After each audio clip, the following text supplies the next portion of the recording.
সাগরের জলকে কালি করে, গাছের পাতাকে খাতা করে, তোমার মহিমা লেখা শেষ হবে না, যদিও লিখি প্রভু জীবন ভরে। সাগরের জলকে কালি করে, চিল্লায় বলেন ঠিক কিনা? সব সাগর মহাসাগরের জল যদি কালি হয়ে যায়, কি উপমা দিলেন আল্লাহ! সব সাগরের পানি যদি কালি হয়ে যায়, সব গাছের পাতাও যদি খাতা হয়ে যায়, আর সাগরের জল নামক কালি দিয়ে গাছের পাতা নামক খাতার উপরে যদি আমি আল্লাহর প্রশংসা তোমরা লিখতে শুরু করে দাও, সাগরের জল শেষ হয়ে যাবে, গাছের সব পাতাগুলো ফুরিয়ে যাবে, আমি আল্লাহর প্রশংসা করে শেষ করা যাবে না। সুবহানাল্লাহ বাড়িতে যায় বলবেন। সাগরের জল চারটিখানে কথা। কয়টা সাগর দেখছেন আপনি? কয়টা সাগর ঘুরছেন? প্রশান্ত মহাসাগর দেখছেন আপনি? আটলান্টিক মহাসাগর দেখেছি আমরা? দেখি নাই। প্রশান্ত মহাসাগরের সবচেয়ে গভীর জায়গার নাম মারিয়ানা ট্রেঞ্চ। প্রায় 36,000 ফিট ওইটা ডেপথ, গভীরতা। কয় হাজার ফিট গভীর? আপনার বাড়ির যে পুকুর কয় হাত গভীর? হ্যাঁ, 36,000 ফিট। কেন ইমাজিন, কল্পনা করতে পারেন 36,000 ফিট গভীর এটা মারিয়ানা ট্রেঞ্চ, প্রশান্ত মহাসাগর। আর এই পৃথিবীর সবচেয়ে উঁচু যে পাহাড়টা, এটার নাম মাউন্ট এভারেস্ট। এটার উচ্চতা প্রায় অ্যাপ্রক্সিমেটলি অ্যারাউন্ড 29,000 ফিট। পাহাড়, পৃথিবীর সবচেয়ে উঁচু পর্বত শৃঙ্গ মাউন্ট এভারেস্ট 29,000 ফিট। আর পৃথিবীর সবচেয়ে গভীর সাগর, প্রশান্ত মহাসাগরের সবচেয়ে গভীর জায়গা মারিয়ানা ট্রেঞ্চ, ওইটা নাকি 36,000 ফিট। তাহলে ওই পাহাড়কে তুলে ধরে এনে প্রশান্ত মহাসাগরের সবচেয়ে গভীর জায়গা মারিয়ানা ট্রেঞ্চের উপর যদি ছেড়ে দেয়া হয়, পুরো পাহাড় ডুবে যাবে। সুবহানাল্লাহ নাই? পুরো পাহাড় ডুবে যাবে, উপরে পানি থেকে যাবে প্রায় 7,000 ফিট। আল্লাহু আকবার। এই পৃথিবীর দ্বিতীয় গভীরতম সাগরের নাম আটলান্টিক মহাসাগর। এই সাগরের সবচেয়ে গভীর জায়গার নাম হচ্ছে পুয়ের্টো। এই পুয়ের্টো গভীরতা প্রায় 33,000 ফিট। কত? আর সবচেয়ে বড় পাহাড় 29,000 ফিট। তো এই সাগরেও যদি বড় পাহাড়টা, পৃথিবীর সবচেয়ে উঁচুতম পর্বত শৃঙ্গকে এনে ছেড়ে দেয়া হয়, পুরো পাহাড় পানিতে তলিয়ে তো যাবেই, এর উপরে আরো পানি থেকে যাবে 4,000 ফিট। সাগর, মহাসাগর, পানি বেশি না কম? জোরে বলেন। কি বিশাল আটলান্টিক মহাসাগর! লম্বায় তো অনেক বড়, আড়াআড়ি ভাবে এটারে ক্রস করে অনেক প্লেন, অনেক বিমান। আগে কনকর্ড ক্রস করতো হিথ্রো এয়ারপোর্ট থেকে জন এফ কেনেডি এয়ারপোর্টে ল্যান্ড করার জন্য। ঘন্টায় 1000 মাইল বেগে ছুটতো এই প্লেনগুলো। তারপরেও আড়াআড়ি ভাবে, লম্বায় না, আড়াআড়ি ভাবে আটলান্টিক মহাসাগরকে ক্রস করতে 3-4 ঘন্টা লেগে যেত।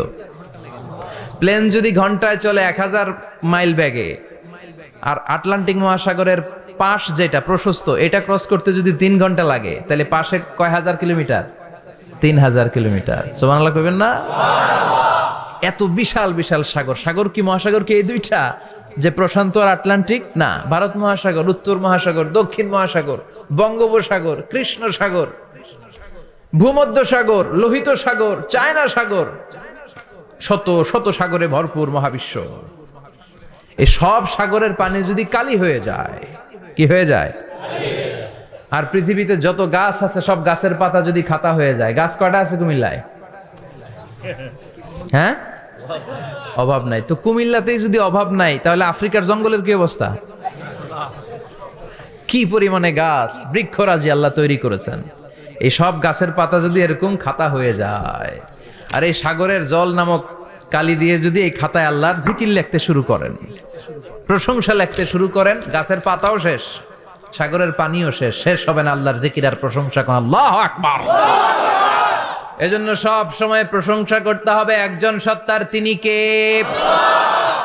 সে আল্লাহ বললেন, হুয়াল আউয়ালু ওয়াল আখিরু ওয়াজ যাহিরু ওয়াল বাতিন ওয়া হুয়া বিকুল্লি শাইইন আলিম। আল্লাহ বললেন, আমার প্রশংসা করবি না কেন? আমি সবার প্রথমে, আমি সবার শেষে, আমি প্রকাশ্যে, আমি গোপনে। কার কথা?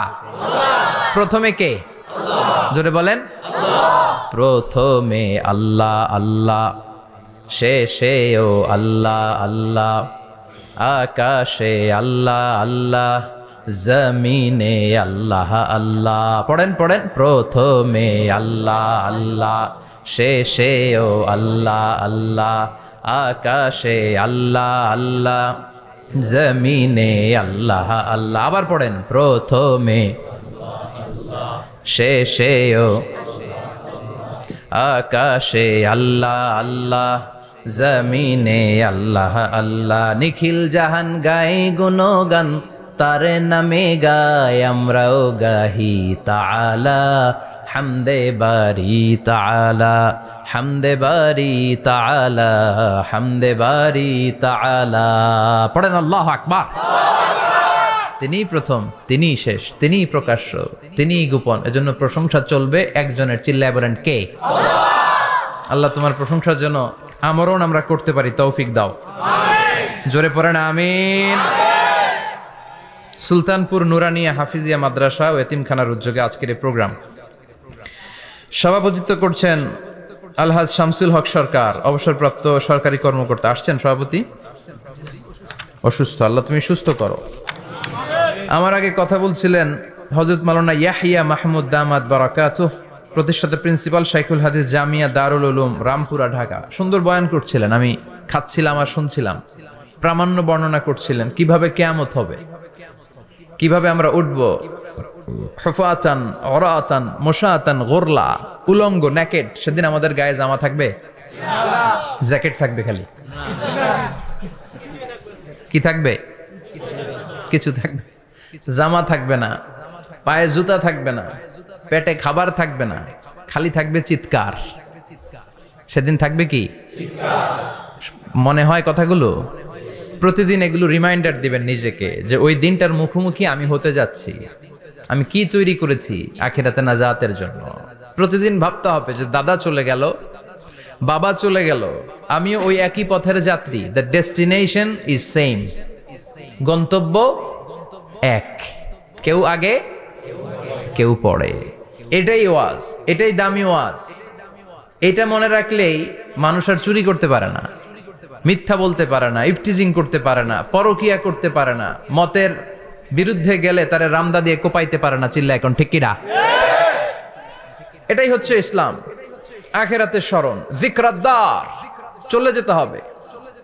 ছোট্ট আছি, বড় হব। এই যে দাড়ি পাকা মুরব্বীরা যারা আছেন, ওনার মায়ের পেট থেকে তো এরকম সাদা দাড়ি নিয়ে বেরিয়েছিল না? ছোট্ট বাচ্চা হয়ে এসেছিল, ওনারা ওয়া ওয়া করে কেঁদেছে। শৈশব, কৈশোর, যৌবন, প্রৌঢ়ত্ব, বার্ধক্য, বয়সের ভার, চুল আর দাড়ির শুভ্রতা। আগে ছিল সিঙ্গেল, হয়েছে ডবল, এরপর হয়েছে মেয়ের বাপ, এরপরে শ্বশুর, এরপরে নানা। This is the circle of life. এটাই সার্কেল, রাউন্ড। এভাবে ঘুরে আবার চলে যেতে হবে। এই চিন্তাটা যদি মাথায় থাকে, ওই লোক টেন্ডারবাজি করতে পারে? চাঁদাবাজি, ইফটিজিং, মিথ্যা বলতে পারে, যৌতুক খেতে পারে?